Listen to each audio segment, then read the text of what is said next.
Abantu abaningi ababanenkinga yokuseva endlini yilabo abangabi nefu lokunyamalala. Yabona kuyingozi ukuseva uNkulunkulu kulezi zinsuku zethu, especially mozomseva nabantu abangakwazi ukungena efini ngoba ibona bodwa bagada ukuthi kwenzakalani endlini. Laba basuke benyamalele abazi nanokuthi kusuke kwenzenje. Ungahlali kwi-service iziphele uhluleke ukunyamalala. Ngazi noma baba unganginikeza i-freedom yokukhululeka ngikhulume nje la endlini. Awutshela usecela ukuthi kuyanyamalala makhelwane. Tshela kuyanyamalala makhelwane. Yakenzeka sithi sesenkonzweni isithandaza ubona ukuthi lo muntu sekuwumzimba kuphela akekho kule ndawo esikuyona ubhizi usemaphakadeni ubabaza amazulu inkinga umzalwane ohlala isevisi iziphele esontweni engakaza nyamalala. Ngikusholani lokhu? Ngishona ukuthi if ulindele ukuthi i-rapture yokubamba ngosuku le-rapture ulate kwi-rapture. Uma i-rapture uyoyikhala ngosuku lwe-rapture usulate. Fanele bekhona le mood yokurapturishwa every Sunday kuthi kusangena kusakhonzwa kube khona into ekususe enyameni ikubeke kwelikamoya uvele ushiye inyama la khona ungekusaxoxa ngosizi ungekusakhuluma ngezinto ezikushayayo ubona ubuhle bakhe nje uthi blessed be. Awuthinta babi usinyamalala.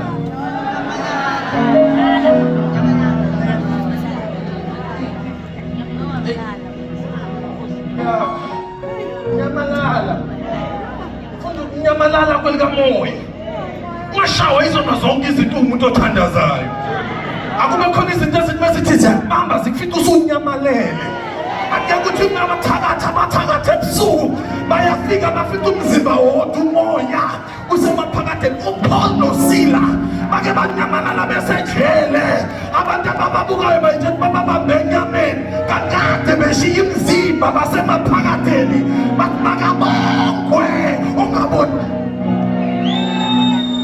Haleluya. Funa ukunyamalala. Haleluya. Awuthele secenela ukuthi sifuna ukunyamalala makhelwane. Kunezinto ezohluleka ukubamba mufuna ukunyamalala. Now uJoshua wakhethwa kanjalo. To cut a long story short so that ngeke ngithathe isikhathi esithi uthi ubhale iBhayibheli mebehla phezu kwentaba bafica banganyamalele sebakhe ithole. Hayi kunento lapho. Laba abangene efwini abasibonanga isikhathi. Laba abangenanga efwini abahleli phansi kwentaba babuka isikhathi bathi uMoses usehamba isikhathi eside. Sesiside isikhathi ehambile. Asakhena into esizoyiworship. Ngaso sonke isikhathi bobona abantu benza izinto abafanele baworship ngazo okwazi ukuthi ingoba abakwazi ukunyamalala. And bonke abantu abagada isikhathi laba vela abanganyamalala. Sesikhonze kakhulu namhlanje. Hayi kade iqalile iservice. Hayi umuntu odry lo ifa likho kuye. Kodwa ungene efini ungene esesho njalo athi ngajabula. Abethi kimangize endini kaJehova. Yazi uNkulunkulu lokho engihlalisa ngephathi yokunyamalala. Kodwa uthi ubhale iBhayibheli behla bafika sebakhithole phansi. That's the Joshua engifuna ukukupheyintela isithombe sakhe lo. Uthe uMoses makhe ithabanakela athi uJehova alingabuseduze kwasendlini so that ofuna mina uzophuma endlini. Uphinde futhi amen. Alingabuseduze kwasendlini so that ozofuna mina ezophuma endlini. Yeah. Essential ukuthi laba abalive banganjani ukuthi nje uThixo uyafuna uphuma endlini ngoyomkhonza. Hallelujah. Yabona if ukuthi awukazi ufaka upetrol ufake kuyokhonza. Yahanjwa. Haleluya. Lithi iBhayibheli uIsrael ukuma emageyithini ematendeni awo uLunguza uMoses azayosithela. Afika angene efini, mengene efini aphume efini. Umbani uJoshua angene efini angaphumi. Aqala isikhathi esitalo uMoses. Ukuthi uMoses mehla le 2 hours I need to add another 2 hours kube u4 hours. Umuzohlwitha uMoses asala uJoshua. uNkulunkulu afike kuJoshua athi Joshua brace yourself sekuyisikhathi sakho. Moses akasekho lencwadi yomthetho hayi ngasuki kuwe awuzindle ngayo ubusuku nemini. Yakhumbula lithi iBhayibheli uthe mehla phezu kwentaba wathumela ama-spies awu-2. Come if I may take my time kancane lapho uthumela ama-spies amangaki? Awu-2. uMoses wathumela awu-12 kwabuya awu-2 nempendulo right. Sozwile wena kithi. So Joshua methumela 2 wenzela ukuthi bangabi khona laba bazoba inkinga. Abazalwane abantu abadile uIsrael laba bebe-10 abenze baze bafele endleleni laba abawu-10. uJoshua mengena kwimpower uthi angeke ngithumela abawu-12 njengoMose ukuyohlola izwe, mina ngizothumela ababili ukuyohlola iJerikho, ngoba kwabuya ababili nempendulo eyi-positive. Kade bese uJoshua noCaleb ababuye nempendulo. Kodwa bazalwana ngiyangizwa uthobhala iBhayibheli bathe bebuya mebathumela bazongena eJerikho. Bazongena eJerikho. Mabefika eJerikho indonga ziphezulu kushodakala ngomuntu dedi ungangishayi kule. Kushodakala ngomuntu ongatholakala ongakwazi ukubangenisa ngaphakathi. Kwazi ukuthi akekho otholakalayo ngaphandle kwe-prostitute ehleli ngaphandle kwegate ngoba abadayisa bebehlala egate. Kodwa manje this is not a normal prostitute. This is a prostitute esiphethe assignment yasemazulwini. Bazalwane ngiyacela ningibekezelele. Kwavele kwaqhamuka umuntu odayisa ngomzimba. Wabona amadoda angawadayisela ngomzimba. Kodwa manje kwazi ukuthi akuseyena sekuyinkazimulo ephethe direction yalamadoda. Wawaqoqa bentela singasheshi nokujaji abantu ngoba abanye bangafika ngendlela ekungeyona. Kanti amaZulu anentando epheleleyo ngabo. Awutshela ukuthi ungajaji makhelwane.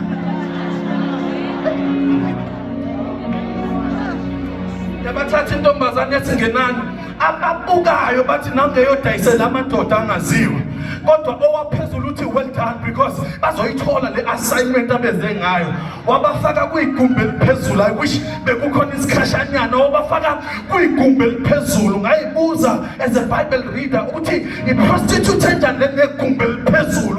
Uzozwa umuntu kamoya wabathatha wabayisa kuyigumbi eliphezulu. Mebefika khona abaxoxele uqala yona intombazane ivele iphenduke from being a prostitute into a prophetess. Ivele iqhamuka intombazane mesithi lalelani-ke siyazi nizokwenzani la. Laba bazohlola izwe intombazane izoba ashora ngezwe. Ithi sizwile ngoNkulunkulu wenu. Ufunda uJoshua chapter 2 nezinto azenze kulamakhosi amabili. Sizwile uluvule kanjani ulwandle. Sezwa nemisebenzi emikhulu yakhe zasaba. Mesizwa inhliziyo zethu zathuthumela zasaba. Siyazi nalelizwe nizolihlola. Usenikezile kusho i-prostitute. Ithi useninikile uJehova. Laba bazocheka intombazane izoba ashorisha akhonde ezochekhwa la vele sekuyizwe le.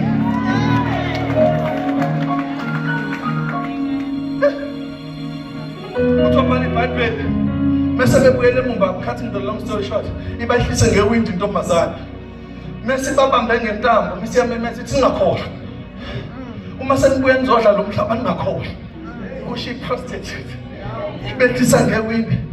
Mesithi-ke nginefamily nikhumbule umndeni wami ezinedla la. Mebefika phansi wamemeza oyi-1 wabothi le ntambo sikhiphe ngayo uma sesibuya osilengisela yona ngoba le esindise thini izosindisa wena. Bazalwane behla bahamba babuyela ne-report kuJoshua bamtshela uthe esuka wavele wehla entabeni ku-chapter number 3 wehla esehamba phakathi kwesixuku wezwakala ethi singcweliseni ukuze kusasa uJehova enze imangaliso phakathi kwenu. Awutshela ukuthi singcwelise makhelwane. Utshela singcwelise makhelwane. Singcwelise makhelwane. Obani laba benza kungayeki phambili endlini yokukhonza. Laba sithi mesithandazile babe inkinga emthandazweni esike siyithandazile because noma sesifika bangcolisa imithandazo yethu ngokungayingcwelisi. Awutshela seceleni akake uyingcwelise makhelwane.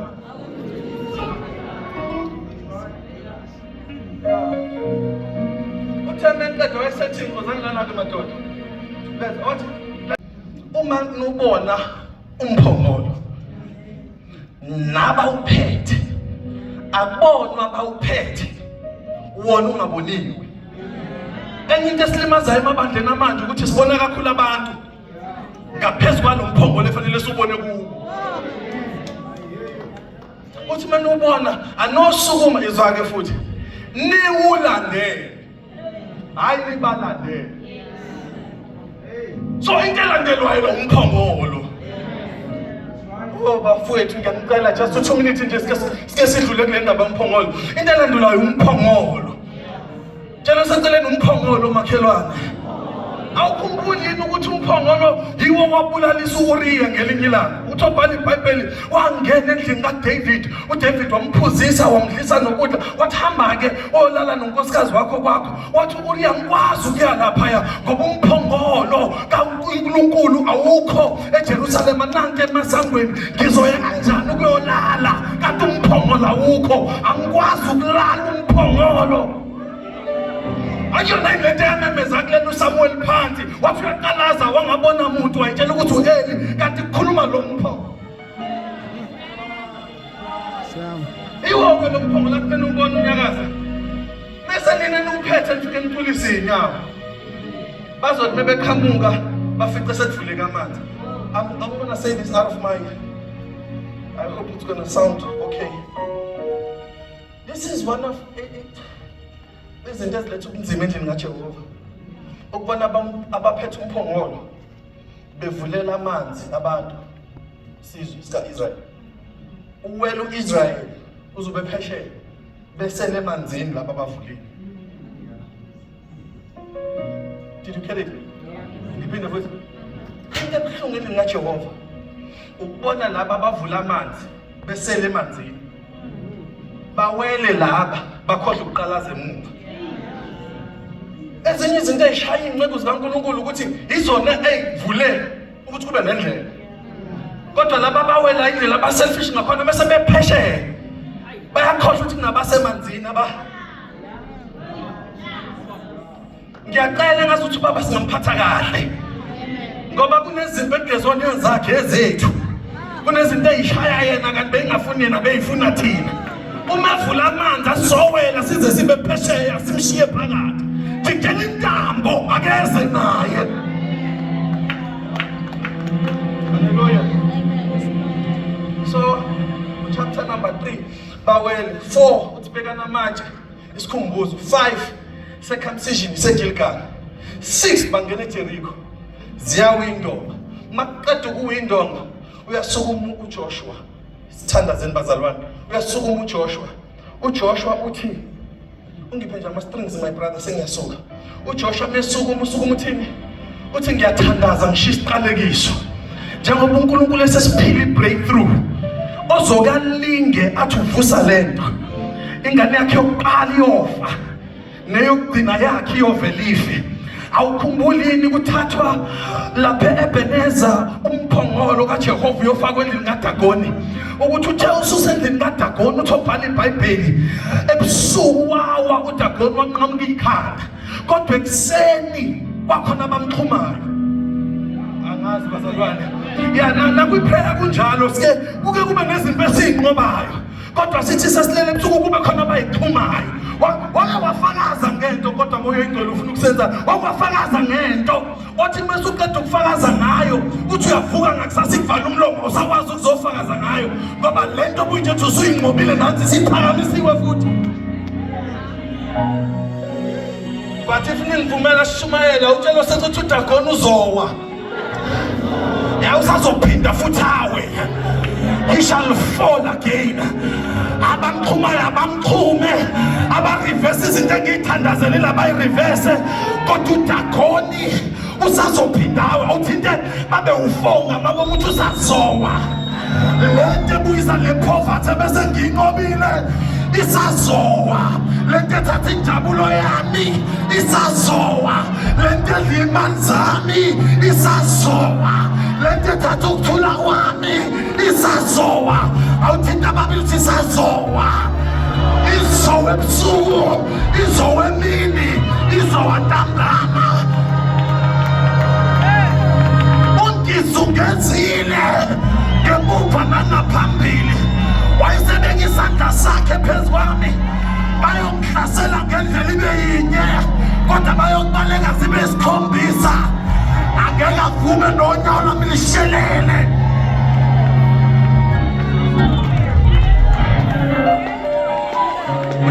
lusazowa. So watch this, bamxhuma ebusuku. Bebe bayavuka ekuseni bafika lento bebeyinqobile. Isi-replace ikhaya.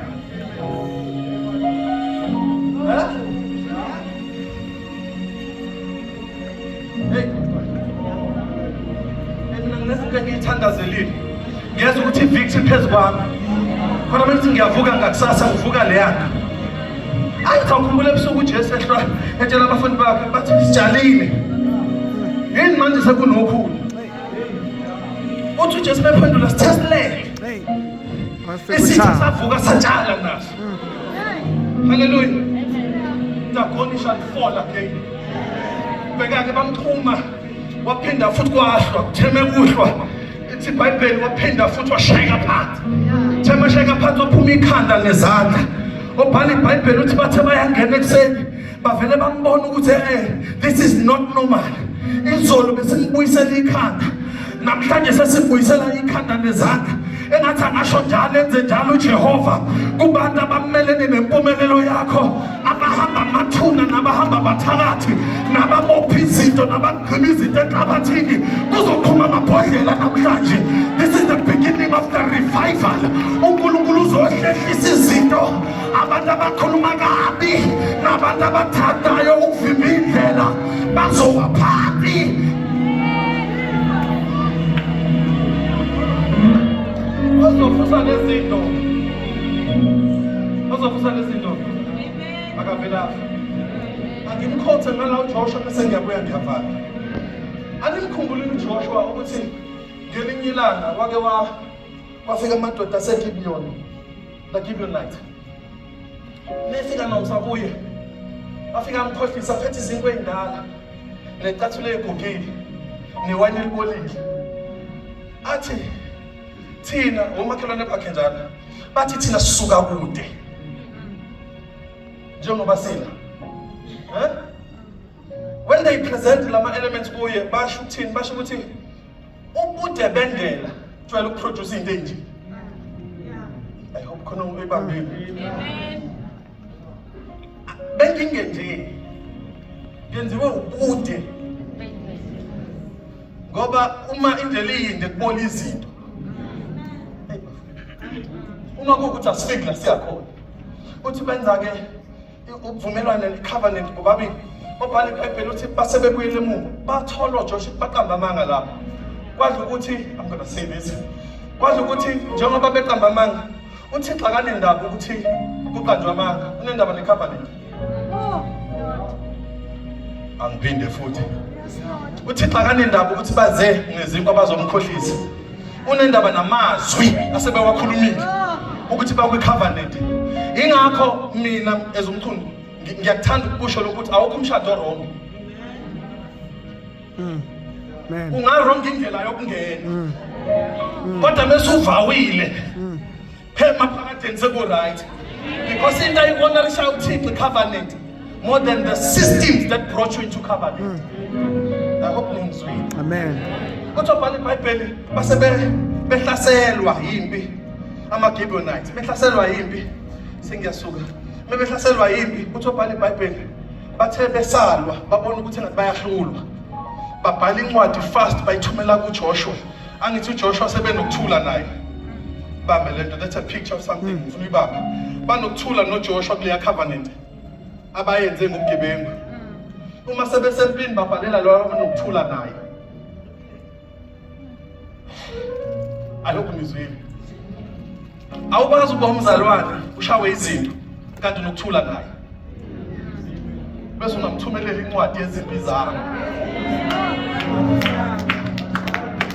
Before uxoxe ngezimpi, fix the relationship. Ngoba i-relationship yona enamandla ngaphezu kwezimpi. Akazolo ngoba umbizile. Uzolo ngokuthi ubizwe ubani. Utobhala iBhayibheli base bethumela uJoshua. uJoshua uthe esan-discourage ngabaza kwavele kwaqhamuka ivoice eqhamuka emaphakathini yathi Joshua gijima uyobasiza. Basempini hamba obalwisi owulwe nabo ubadefendele. uJoshua wasukuma lithi iBhayibheli uthe mefika empini ehamba ubusuku bonke uThixo vele wenza kwana amatshe phezulu ezulwini ashaya izitha. Athe asashaya izitha, uJoshua wadonsa inkemba, balwa nesitha. Master this. Kade befika empini ehlulwa amaGibeonite. Ilanga beliphezulu. Uma sekufika uJoshua ezobalekelela, ilanga selishona. uJoshua wayeka impi wangumprofeti wavele wabheka phezulu esibhakabhakeni. Ileyo prayer ke ngifisa sike sibambe sila endlini. Wabheka phezulu emafini wathi langa mana lapho ngaseGibeonite. Waphenduka wabheka ngaseAjiloni wathi nawe moon stand still ngalapha. Utshelo senceleni sengiyasuka uthi makhelwane asike sime isikhathi ngoba kade zingishaya ilanga beliphezulu kodwa bese ngoba selifuna ukushona phansi. The devil is a liar. Ngizofuna ukunqoba ilanga liphezulu alingashoni kade ngisesempini. Awuthi ndababili uzungelungayilwa makhelwane alingashoni kade usesempini. My brother ngaphanglahla mfethu ungene lapha la ngicela tshela ithi alingashoni kade ngisalwa. Baba ngitshela usathane mina ngathi ngisebhizi bengicela isikhathi sike sime kancane ngoba isikhathi esiningi empilweni yami ngakho ngisiwastile. Ngasowa la ngingakhangana khona lutho ngajuluka kwangavela lutho. Uma sengithola ithuba isikhathi siyashona. The devil is a liar. Langa bana lapho ngisalwa mina. Tshela babili lingashona usalwa.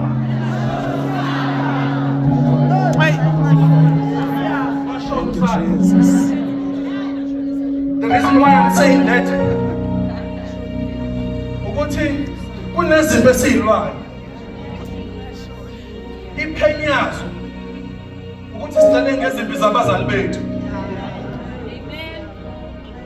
Mase kuyithuba lami lokuphakama isikhathi esihambile ilanga seliyashona. Lishona kanjani abantwana abaningi abakhele? Ilanga lishona kanjani ngingayiqalile leya business? Angingena bengibhizi ngilungisela abazali bami. This is why I hate. Mhlawumbe that's a strong word. Angiyithandi lento kaDavid yokulanda uSolomon ezomgcoba. Bese nje ayikhumbula izimpi zami engingayiqedanga. Ushiya umntana wakho ukuthi angene in power esazolwa izimpi zakho ishiye ilenga. Alingashoni usalwa mina. Ngizwa nje abantu la balwe izimpi zabazali baba ngazoba ngami. Lezi zinto ezishaya wena iqala ushaya wena. Ubheka ekhaya abanye abasacrifice abayeka izinto ukuzenzela bona benzela ikhaya ngoba belingekho vele. And now uNkulunkulu usekubusisile ngeministry njengale usufikelwa isibusiso ukuthi isikhathi akusenaso. Langa lishona kabi kanti usesempini.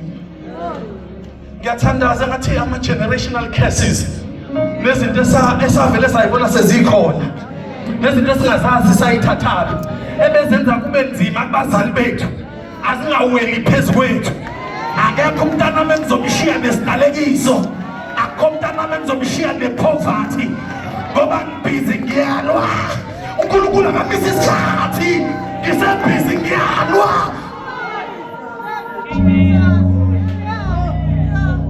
Sesathandaza ngizwa umsindo omkhulu wokukhala la endlini. Abantu abazokhuluma leyo language inkosi ngipha isikhathi. Ngipha isikhathi lingashoni. Ngishiye kunje. Alimi ilanga. Ngiqeda ukulwa. 2. Into engizoyenza ngokuyisa lezi zinto ozokaqhamuka ufuna ukuyivusa. Ngiyathandaza.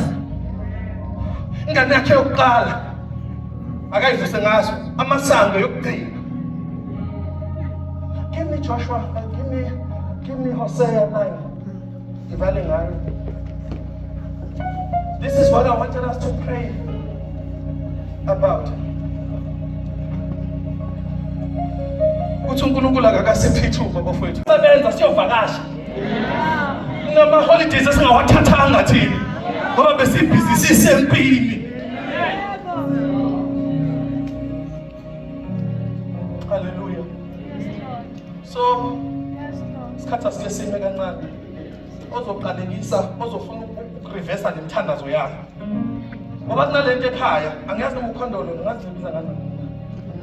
Ukuthi kuke kuvuke nje into eke yashaya omkhulu. Ifuna ukuyivusa kuwo. Nayo ngifuna ukukhuluma nayo namhlanje. Ukuthi if I start a business kwanama challenges engingawazi avelaphi. Ozofuna ukuhlehlisa imithandazo ethandazo kulendlu.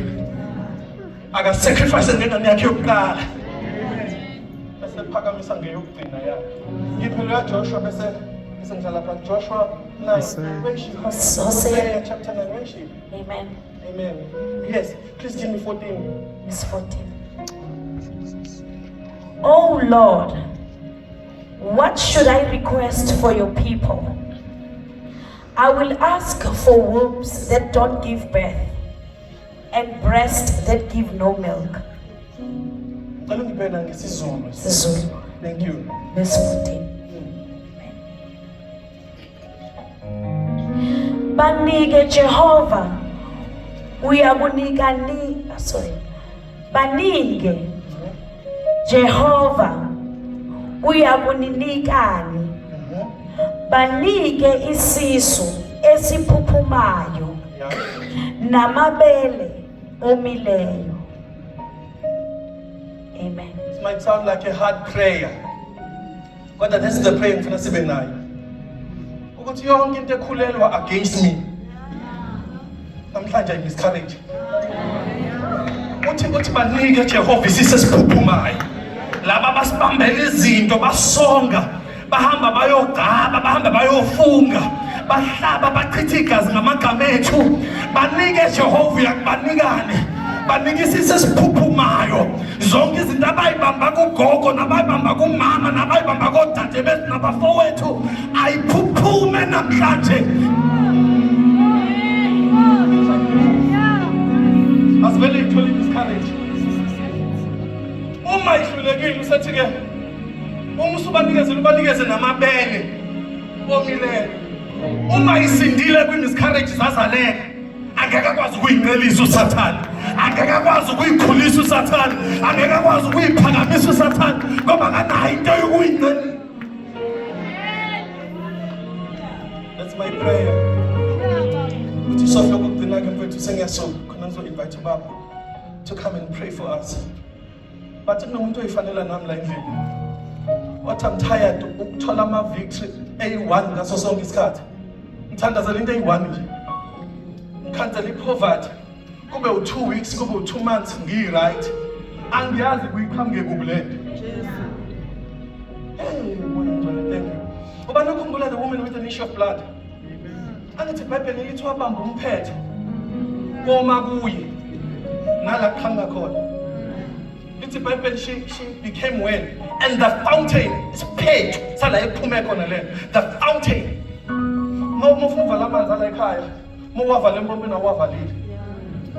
Kodwa muwavala la kuqhamuka khona. Noma ungawuvula empompini angeke aphume. Akekho omelaza aqhamuka khona lezi zinto ezishayayo. Akekho omelaza aqhamuka khona. Ngizwe breakthrough ne deliverance but ngizwe lesasleep. Nomuntu okhona la endlini. But I'm tired of fighting. Ngibona ngidansa la ebandleni nazi mina. Ukuthi mase ngingedwa ngiyalwa. And angisalwi nje just izini. Sengilombuka isikhathi. Kuthi ngiyoze ngihambe impela emhlabeni ngibe lokulu. Kanti when will I have peace that passes all understanding? Uphilo yaNkulunkulu. Every eye is closed. Daddy, with your permission, I would like to call this altar call, but you will do the praying and the laying on of hands. Ngoba sonke sabantwana bakho kulendlu. Ubani lo ufuna sithandaze naye? Athi uNkulunkulu siqalekisa abazoreverse imithandazo yethu. Sithandazele imoto lapho uthi usuzwa kuya-approve kuvele kungabe kusazeka ukuthi kwavele kwabheda nje ngola second. Mshadi yeza yona kodwa uthi usungena kuona kuvele kube khona into ezoqhamuka nje ezodibhiza. Uthi umuzi usuthandazele uzwe ukuthi optimistic something great is coming. Kunento enamandla ezayo kodwa kuvele kuqhamuka into ekufanele ulwe nayo. And this is the prayer soyenza.